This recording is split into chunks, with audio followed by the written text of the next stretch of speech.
आपने कभी गौर किया है, कुछ लोग जब बोलना शुरू करते हैं तो जैसे पूरी महफिल या मीटिंग का माहौल ही बदल जाता है। हाँ, ये होता है। हर कोई उनकी तरफ खिंचा चला जाता है।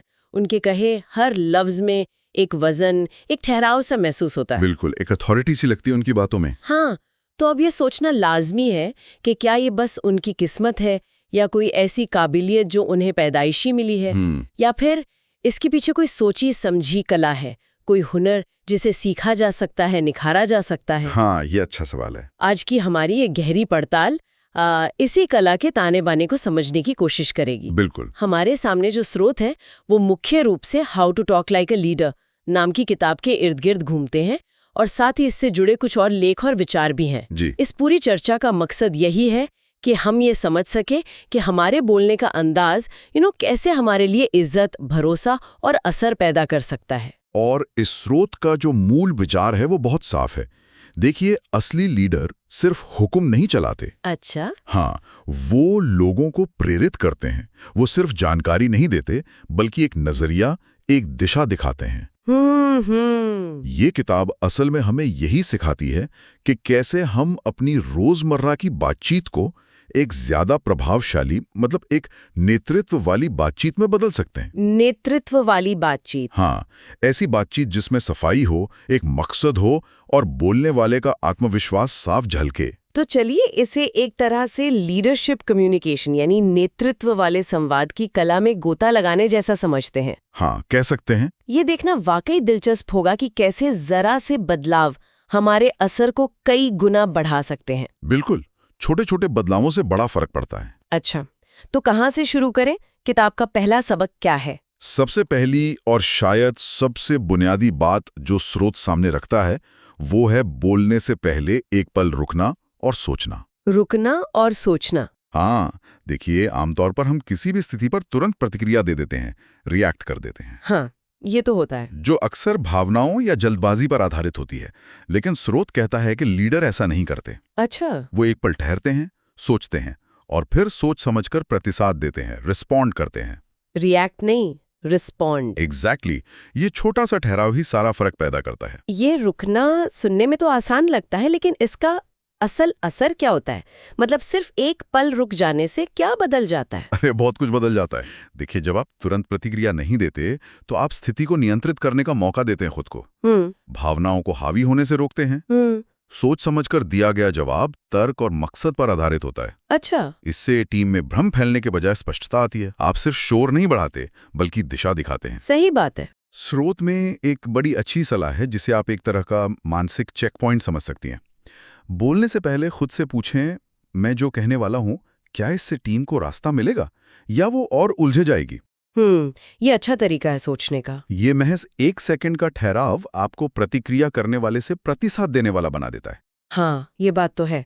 बिना सोचे बोलने से अक्सर बात बिगड़ ही जाती है। बिल्कुल। और शायद इसी सोच समझकर बोलने से अगला पॉइंट भी जुड़ता है जिसके बारे में स्रोत बात करता है। स्पष्टता ही शक्ति है, क्लैरिटी इज पावर। ऐसा क्यों कहा गया है? हाँ, ये बहुत महत्वपूर्ण है। और स्रोत इसे सिर्फ साफ बोलने तक सीमित नहीं रखता। अच्छा। वो कहता है कि स्पष्टता असल में आपके आत्मविश्वास और आपके निर्णय लेने की क्षमता का प्रतीक है। सोचिए, जब कोई लीडर गोलमोल बातें करता है, जैसे हम शायद इस पर कुछ करने की सोचेंगे या देखते हैं। हाँ, वो टालने वाला अंदाज। हाँ, तो टीम में अनिश्चितता फैलती है, कंफ्यूजन होता है।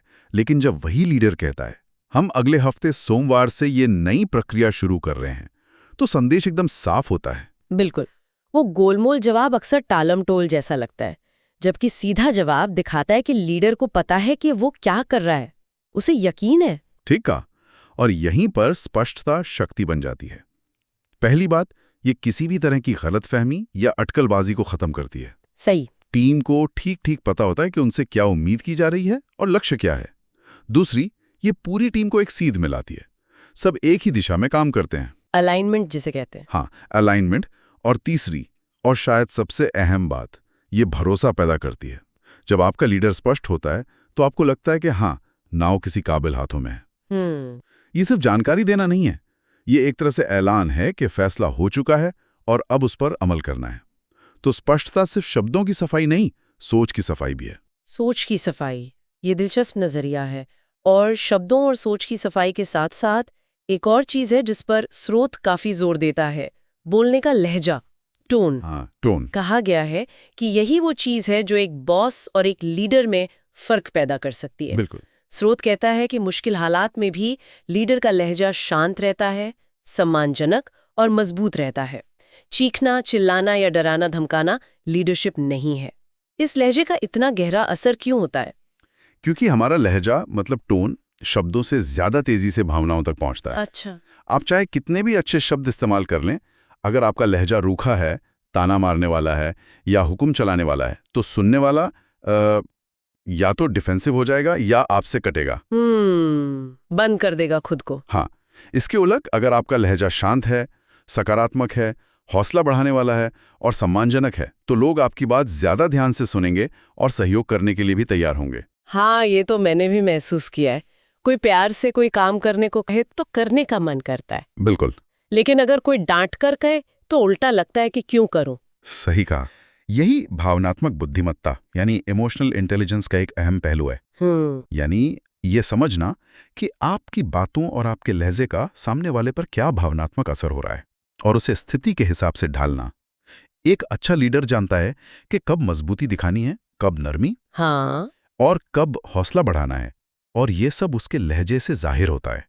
तो बात सिर्फ ये नहीं है कि क्या कहा जा रहा है, बल्कि कैसे कहा जा रहा है, ये ज्यादा मायने रखता है। कैसे कहा जा रहा है। हाँ, और इसी कैसे को और प्रभावशाली बनाने के लिए स्रोत एक और बड़ी मजेदार तकनीक बताता है। कौन सी?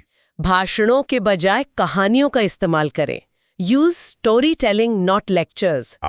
स्टोरी टेलिंग, हाँ, ये तो बहुत पावरफुल है। मुझे ये विचार बहुत पसंद आया कि लीडर सिर्फ तथ्य और आंकड़े नहीं परोसते, वो लोगों की भावनाओं से जुड़ते हैं। बिल्कुल। स्रोत कहता है कि अगर आप चाहते हैं कि आपका संदेश याद रखा जाए तो उसे कहानी में पिरो दीजिए। ये वाकई एक शक्तिशाली तकनीक है।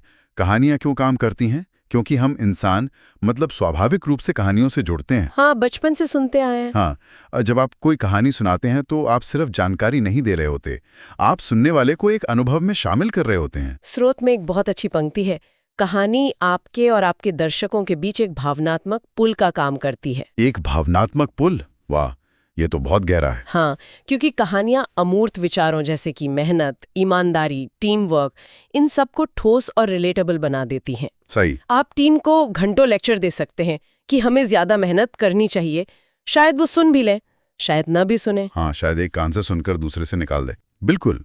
लेकिन अगर आप उन्हें किसी ऐसे व्यक्ति या टीम की छोटी सी कहानी सुनाएं जिसने मुश्किल हालात में मेहनत करके सफलता पाई, तो वो संदेश उनके दिलो दिमाग में ज्यादा गहराई तक उतरेगा। लोग तथ्यों को भूल सकते हैं, लेकिन कहानी से जुड़ी भावना को नहीं भूलते। ये सूखे उपदेशों से कहीं ज्यादा आकर्षक और यादगार होता है। ये तो मानना पड़ेगा, कहानी सुनाना वाकई एक कला है। अच्छा, लोगों को जोड़ने और प्रेरित करने की बात चल रही है, तो स्रोत एक और नुस्खा बताता है जो थोड़ा अलग है। क्या है वो? आदेश देने के बजाय सवाल पूछें। Ask don't command. हाँ, ये सुनने में थोड़ा अजीब लग सकता है, क्योंकि लीडर से तो उम्मीद की जाती है कि वो निर्देश देगा, बताएगा कि क्या करना है। हाँ, ये परंपरागत सोच से थोड़ा हटकर है, लेकिन बहुत प्रभावी है। सोचिए, जब कोई बॉस कहता है ये काम कल तक हो जाना चाहिए, तो कर्मचारी को कैसा महसूस होता है? दबाव, या बस एक और काम? हाँ, शायद दबाव या बस एक काम जिसे निपटाना है। लेकिन अगर वही लीडर पूछता है, आपके ख्याल में इस काम को कल तक पूरा करने का सबसे अच्छा तरीका क्या हो सकता है? क्या चुनौतियां आ सकती हैं? तो अब क्या होता है? अब लगता है कि मेरी राय पूछी जा रही है, मुझे भी सोचने का मौका दिया जा रहा है। शायद मैं ज्यादा जिम्मेदारी महसूस करूंगी। बिल्कुल। इसका असर सिर्फ महसूस कराने तक सीमित नहीं है। जब आप सवाल पूछते हैं तो आप टीम के सदस्यों को सोचने पर मजबूर करते हैं। हाँ, आप उनकी रचनात्मकता और प्रॉब्लम सॉल्विंग की क्षमता को जगाते हैं। ये उनमें अपने काम के प्रति स्वामित्व मतलब ओनरशिप की भावना पैदा करता है। ओनरशिप, हाँ। क्योंकि अब वो सिर्फ आदेश का पालन नहीं कर रहे, बल्कि समाधान का हिस्सा बन रहे हैं। ये तो बड़ा फर्क है। बहुत बड़ा। ये सिर्फ अनुपालन यानी कंप्लायंस नहीं, बल्कि वास्तविक सहयोग कोलैबोरेशन को बढ़ावा देता है। ये असल में टीम की सामूहिक बुद्धि का इस्तेमाल करने का एक तरीका है। और ये एक महत्वपूर्ण सवाल भी उठाता है। क्या? कि क्या हम अपनी टीम की पूरी क्षमता का उपयोग कर रहे हैं या सिर्फ उन्हें अपनी सोच के दायरे में बांध रहे हैं? ये तो बहुत सोचने वाली बात है। मतलब सवाल पूछना असल में दूसरों को सशक्त बनाने का, एम्पावर करने का एक तरीका है। हाँ बिल्कुल। हमने शब्दों की बात की, लहजे की, कहानियों की, और अब सवाल पूछने की। लेकिन क्या इतना काफी है? स्रोत कहता है कि नहीं, आपकी बॉडी लैंग्वेज, शारीरिक हाव भाव। हाँ, शारीरिक हाव भाव भी बहुत मायने रखते हैं। बल्कि एक जगह तो ये भी कहा गया है कि हमारा लगभग 70% संचार गैर मौखिक होता है। ये आंकड़ा थोड़ा बहस का विषय हो सकता है, एग्जैक्ट 70% है या नहीं, लेकिन मूल बात सही है कि गैर मौखिक संकेत बहुत शक्तिशाली होते हैं। आपका आसन, पोस्चर, क्या आप सीधे खड़े हैं या कंधे झुके हुए हैं? हाँ। आपकी नजरें, आई कांटेक्ट, क्या आप सामने वाले से नजरें मिला रहे हैं या इधर उधर देख रहे हैं? आपके हाव भाव, जेस्चर्स, क्या वो आपके शब्दों का साथ दे रहे हैं या उन्हें काट रहे हैं? ये सब मिलकर एक संदेश देते हैं। तो मतलब अगर मैं बहुत आत्मविश्वास वाली बातें कर रही हूँ लेकिन मेरे कंधे झुके हैं और मैं नजरें चुरा रही हूँ, तो लोग मेरी बातों पे यकीन नहीं करेंगे। संभावना यही है। अगर आपके शब्दों और आपकी बॉडी लैंग्वेज में तालमेल नहीं है, मिसमैच है, हाँ, तो लोग अक्सर बॉडी लैंग्वेज पे ज्यादा भरोसा करते हैं। इसे ही प्रामाणिकता, ऑथेंटिसिटी कहते हैं। ऑथेंटिसिटी। जब आपका शरीर वही कह रहा हो जो आपके शब्द कह रहे हैं, तब आपकी बात में वजन आता है। इसे ही लीडरशिप प्रेजेंस भी कहते हैं। Leadership presence. हाँ, यानी सिर्फ उपस्थित होना नहीं, बल्कि अपनी उपस्थिति से एक सकारात्मक और आत्मविश्वासी प्रभाव छोड़ना। इसके लिए शब्दों और शारीरिक भाषा का एक सीध में होना जरूरी है।